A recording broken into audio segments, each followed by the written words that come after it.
Hello students, देखो CA inter मई 2025 में जो आज लॉ का पेपर आया, आपने पेपर दिया है तो आपको पता चल गया होगा इस बार तो लॉ में सीधा सीधा पेपर और थोड़ा आसान पेपर आया। तो अभी अपन आज जो सॉल्व कर रहे हैं वो कौन सा हिस्सा है? एमसीक्यू का। देखो एमसीक्यू केस स्टडी बेस भी होते हैं, तो मैं क्लास में एक चीज समझाता हूं। पहले आप सीधा किस पे जाओ? एमसीक्यू पे। देखो एक बार प्रवीण अप्रोच कर रहा है कि वो कितने बंदों को अपने प्रॉक्सी के बिहाफ पे अपॉइंट कर सकता है एज पर सेक्शन 105। तो देखो 105 कहता है एक बंदा मैक्स 50 मेंबर्स का क्या हो सकता है? Proxy, and can represent max 10% of voting power.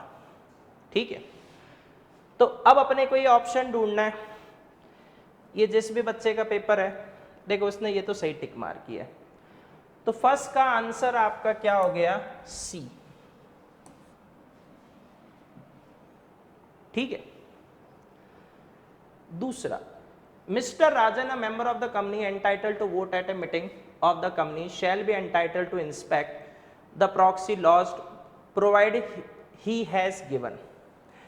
देखो अगर कोई भी मेंबर दूसरे मेंबर के प्रॉक्सी फॉर्म इंस्पेक्ट करना चाहता है तो फिर 105 कहता है he shall be bound to give at least 3 days prior intention to company। मतलब कंपनी को 3 दिन पहले मीटिंग से इन्फॉर्म करेगा, सर मैं तो दूसरे के प्रॉक्सी फॉर्म चेक करूंगा। अब वो इंस्पेक्शन शुरू कब से कर सकता है? 24 hours before meeting till conclusion of meeting during business hours. तो not less than 24 hours notice गलत है, ये तो इंस्पेक्शन का टाइम है। Not less than 3 days notice to the company in writing, तो ये तुम्हारा दूसरे का आंसर क्या हो गया? बी। ये गलत आंसर किया इस बच्ची ने, या जो भी है ये। Company secretary advise the board of director कि भाई एक मेंबर क्वेश्चन रेज कर रहा है कितने टाइम के लिए रजिस्टर ऑफ मेंबर मेंटेन करना चाहिए, और साथ में जो copy of document file with ROC. देखो जब सेक्शन 94 पे जाओगे तो वहां पर गिवन है register of member permanent document है, 3 ही तो परमानेंट डॉक्यूमेंट है, register of member, minutes book, register of charges. तो ये तो कैसे मेंटेन होगा? परमानेंटली। बाकी डॉक्यूमेंट्स कब तक मेंटेन करने हैं? 8 years। तो इसका आंसर क्या है? सी। ये फिर इसका गलत है, देखो इसने पहले सी टिक करके फालतू में डी गलत किया। चलो कोई बात नहीं, तो ये तुम्हारा सेक्शन 94 से सॉल्व हो जाएगा। अगला देखते हैं, भरोसा insurance company limited has issued certain instrument which among the following. देखो इसने क्या पूछा? Not be covered under the definition of securities. जब अपन सिक्योरिटीज की डेफिनेशन देखेंगे, सेक्शन 281 कहता है सेक्शन 2H ऑफ ISCRA, तो वो कहता है भाई बॉन्ड्स है, डिबेंचर्स है, शेयर्स है। यूनिट लिंक्ड इंश्योरेंस प्लान में मेन समस्या क्या है? इंश्योरेंस। तो ये सिक्योरिटी नहीं होती, तो इसका तो चलो इसका आंसर सही है, क्या होगा? डी। अगला देखते हैं, classic diagnostic limited propose for variation in share holders voting right, section 48। How much % of issued shares of that class shall be required for consent for passing such resolution. दो थे, या तो आप जनरल मीटिंग में SR पास करो, या फिर 3/4 at least share holders of issued class की रिटर्न कंसेंट लो। अब 3/4 को परसेंटेज में कन्वर्ट करोगे तो कितना होगा? 75। तो तुम्हारा आंसर कहता है इसमें क्या हो गया? डी। अगला देखो, अब कितने शेयर होल्डर्स जो कंसेंट नहीं दे रहे इस रेजोल्यूशन के फेवर में, वो ट्रिब्यूनल को अप्लाई कर सकते हैं। तो minimum 10% of issued share holders of that class, ये सेक्शन 48 में लिखा हुआ है। तो 6 का आंसर तुम्हारा क्या हो जाएगा? बी। अब आ गया FEMA, for is show in Canada. तो भाई कनाडा में कौन सा शो कर रहा है? ओहो, फोक सिंगर है, wants to perform with its musician across the world on a cultural tour।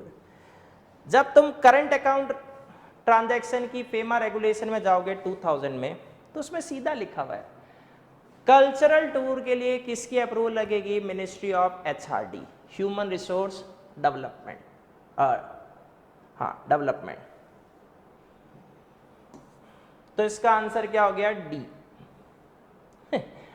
Ministry of finance का मतलब ही नहीं है। Ministry of information and broadcasting, ministry of communication and information technology, ये दोनों तो कहते हैं इसमें जो TV channel, internet service provider है, हायरिंग चार्जेस और ट्रांसपोर्टर पे करते हैं, उसमें लगते। आगे देखो, रौनक मोजे has inquired from you that for which of the following purpose वो फॉरेन एक्सचेंज ड्रॉ कर सकता है। देखो, नेपाल में इंडियन रुपया चलता है, तो इसमें तो नहीं चाहिए, ये गलत है आंसर। 50,000 लॉटरी विनिंग भूल जाओ, प्रोहिबिटेड है। Remittance for purchase of sweepstakes, सट्टेबाजी अलाउड नहीं है, ये भी प्रोहिबिटेड है। तो इसका आंसर क्या है? D. Gift of $10,000 to his brother in Canada. ठीक है, ये पैसा लेके जा सकता है।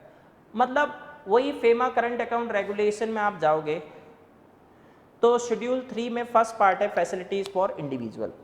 आप $250,000 कहते हैं इसमें ड्रॉ कर सकते हो विदाउट अप्रूवल ऑफ RBI पर फाइनेंशियल ईयर, वन फैमिली के लिए। तो उसके अंदर कहते हैं इसमें ये गिफ्ट वाला एंगल क्या होता है? कवर्ड होता है। रौनक मोजे desire to remit $150,000 for payment of prize money to the winning team in a cricket tournament in Canada. He needs to obtain approval from which of the following. देखो, sponsorship है या फिर कहते हैं प्राइस बनी है। अगर $1 लाख को क्रॉस कर रही है तो फिर किसकी अप्रूवल लगेगी? Ministry of HRD। मतलब मिनिस्ट्री ऑफ HRD तो तुम्हारी छा गई, दो क्वेश्चन बना दिए। ठीक है,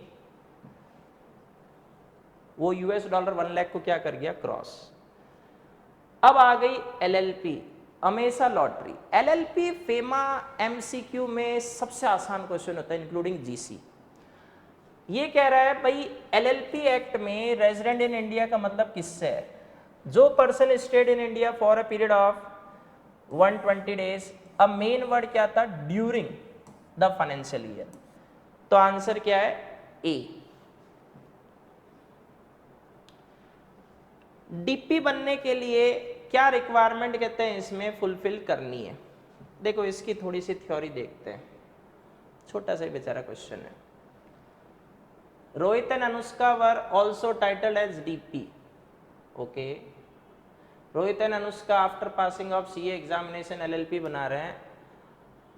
Sometime Rohit got an opportunity to provide consultancy services and ongoing basis to a company based in Singapore. तो Rohit remained in India for 90 days during the financial year. Rohit come time रुका है, कोई दिक्कत नहीं, पर साथ में कौन है? अनुष्का, वो तो रुकी है। तो अब देखो, हमें डिसाइड करना है क्या DP की रिक्वायरमेंट पूरी हो रही है। भाई DP कौन है? दो इंडिविजुअल, ठीक है, जिसमें से एक कौन होना चाहिए? Resident in India. और रेजिडेंट इन इंडिया ऊपर देख लिया during the financial year 120 days रहा। रोहित तो नहीं रहा, कोई बात नहीं, पर अनुष्का तो रही है। तो देखो आंसर ये भी इस बच्चे का सही है, डी। ओहो, GC के अकॉर्डिंग ईयर का मतलब कहते हैं इसमें क्या है? Year means the year as recognised under British calendar. और ब्रिटिश कैलेंडर में ईयर कौन सा होता है? जो शुरू कब होता है? 1 जनवरी को, खत्म कब होता है? 31 दिसंबर को। तो तुम्हारा आंसर हो गया बी फॉर बॉम्बे। ये भी इस बच्चे के सही टिक किया हुआ है। GC एक्ट इनेक्टेड हुआ 11 मार्च 1897, बर्थडे तो सही है। इसमें कौन से GC एक्ट ऐड किए गए हैं? अब बताओ, ये तुम्हारे को लॉटरी नहीं दे रहा तो क्या दे रहा है? ओल्ड GC एक्ट 1868 एंड 1887 थे। ये लो तुम्हारे 2 नंबर। तुम्हारे पूरे इस MCQ में थोड़ी सी मेहनत उसने अगर एमसीक्यू के अंदर करवाई है तो वो है ये वाला एमसीक्यू। केयरफुली समझना ये एमसीक्यू क्या कह रहा है। एक एलएलसी है जिसकी chain of hotels and restaurant all over the world, मतलब आसान शब्दों में एक फॉरेन की कंपनी बनी हुई है। ये प्रपोज करिए to establish a hotel at Goa, मतलब ये प्लेस ऑफ बिजनेस कहां लाना चाहती है, इंडिया में। तो देखा जाए 2 क्लॉज 42 की कहते हैं इसमें रिक्वायरमेंट ये पूरा कर रही है, ठीक है। हालांकि अभी इसने प्रपोजल ही दिया है। अब इसने आपसे कहा, आप सीए हो, कि भाई रजिस्ट्रेशन की मुझे क्या फॉर्मेलिटीज करानी है। सबसे मेन हिंट क्या है इस क्वेश्चन में, पहले तो ये रजिस्ट्रेशन प्रोसेस तुम्हारा अभी क्या चल रहा है, ऑन गोइंग, मतलब कंप्लीट तो नहीं हुआ, ठीक है। अब इसमें तड़का लगाते हैं 393 का। अगर तुमने इस एक्ट की फॉर्मेलिटीज कंप्लीट नहीं की है तो तुम कहते हैं इसमें थर्ड पार्टी पे केस फाइल नहीं कर सकते, थर्ड पार्टी तुम्हारे पे कर सकता है। चलो कोई बात नहीं, कंपनी ने एक लीज एग्रीमेंट बनाया लैंड ओनर के साथ, मतलब एक किसी की जमीन थी, हमने उसके साथ लीज एग्रीमेंट बनाया कि भाई तेरी जमीन पे हम होटल बनाएंगे और तेरे को किराया देते रहेंगे। कुछ महीने बाद directors of Z shoots LLC, उन्होंने वहां होटल गोवा में बनाने का प्रोग्राम छोड़ दिया, क्योंकि न्यूज इंडस्ट्री में न्यूज थी कि भाई टूरिज्म इंडस्ट्री की तो वॉट लगी हुई। ओनर से कहा कि भाई एडवांस वापस दे दे, ओनर ने कहा चल हट। अब क्वेश्चन पूछ रहा है, can Z shoot LLC shoe the land owner in the capacity of a foreign company. देखो ये तो आंसर तय है नो। अब नो की वजह ढूंढते हैं। Z LLC is a foreign company and can sue, नहीं, शूट तो फाइल नहीं होगा। Z incorporated LLC is incorporated as a foreign company, it can not sue the land owner. अब ये फॉरेन कंपनी बनी कहां, देखो आंसर आएगा सी। अभी इसका रजिस्ट्रेशन प्रोसेस कंप्लीट नहीं हुआ है तो इसके लिए क्या नहीं कर सकता, फॉरेन कंपनी की कैपेसिटी में शूट फाइल नहीं कर सकता। अब आ गया तुम्हारा last MCQ. Any instrument in the form of depository receipt, गौर से देखो, created by a domestic depository in India, मतलब वो इंस्ट्रूमेंट किसने इश्यू किए, डोमेस्टिक डिपॉजिटरी ने। ऑथराइज किसने किया है, by a company incorporated outside the India, foreign company. तो इस डिपॉजिटरी रिसिप्ट को क्या बोलेंगे, देखो दो ऑप्शन दे तुम्हारे पास, जीडीआर और IDR. GDR Indian company outside the India issue करती है और उसको ओवरसीज डिपॉजिटरी क्रिएट करता है। तुम सेक्शन 41 पढ़ के देखो। तो ये रिसिप्ट कौन सी है, आईडीआर, इंडियन डिपॉजिटरी रिसिप्ट। 390 देख लो, चाहे डेफिनेशन देख लो। तो ये कुल मिला के देखो तुम्हारे 15 एमसीक्यू यहां पर क्या हो गए, कंप्लीट। अब नेक्स्ट वाली क्लास में मैं तुम्हारा सब्जेक्टिव पोर्शन कहते हैं इसमें सॉल्व करवाऊंगा। Bye bye.